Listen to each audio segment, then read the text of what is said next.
Well, we are looking at especially the crowd, in fact, over 500 of them who have gathered right outside the former Chief Minister, BS Yediyurappa's residence, and they have pelted stones at his residence. We can also see at one point in time where there is a building adjacent to his house.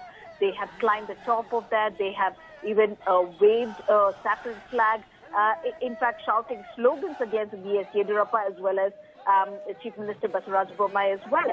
In fact, we have also seen, especially where effigies and posters of BS Yediyurappa and, including Basuraj Bommai have been burned down, and because of which, when the police had understood that the situation is going out of control, they had to resort to lathi charge. So as we speak, we see that the police are trying to control the crowd. They have in fact tried to manage to a certain extent to clear the crowd right outside BS Yediyurappa's residence. Now, what we do know, why has this happened? Well, we are looking at, straight right after where the Karnataka government, in fact, went ahead and also, remember, they started including, especially, removing the Muslim community as far as the OBCs is concerned, the 4% of it, dividing it amongst the Lingayats, and then we also went on to see with the Vukkaligas. We're looking straight out of it. Another in terms of where the protest, by the community is that they have been opposing the Karnataka government's decision, which has been waiting to recommend the centre. The Karnataka government was planning to recommend the centre to implement the A.J. Sadashiv panel commission's report.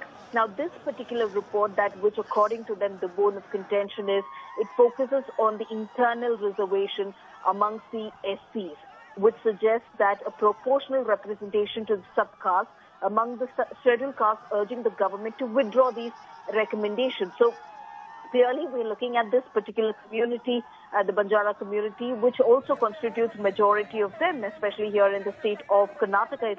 It's a scheduled caste subgroup in Karnataka. Now, they are a very key scheduled caste subgroup in Karnataka, and we can see all of this playing out just ahead of elections. But again, this clearly has gone out of hand. It was not just simply a protest, which, they wanted to register, but clearly we're looking at a situation where the protest went to spiral completely out of control, and they even pelted stones and damaged the property of BS Yediyurappa, the former Chief Minister, and the BJP's Lingayat strongman as well. Srija, thank you so much for joining us with the latest update. As Srija mentioned, extraordinary scenes are being witnessed outside BJP Lingayat strongman and former Chief Minister BS Yediyurappa's residence in his constituency in Shikaripura of the Shivamoga district in Karnataka. As we're showing you, a sea of crowd from the Banjara community converged before BS Yediyurappa's house, pelting stones, while some were even seen waving the saffron flag after having climbed atop a building that is adjacent to Yediyurappa's house.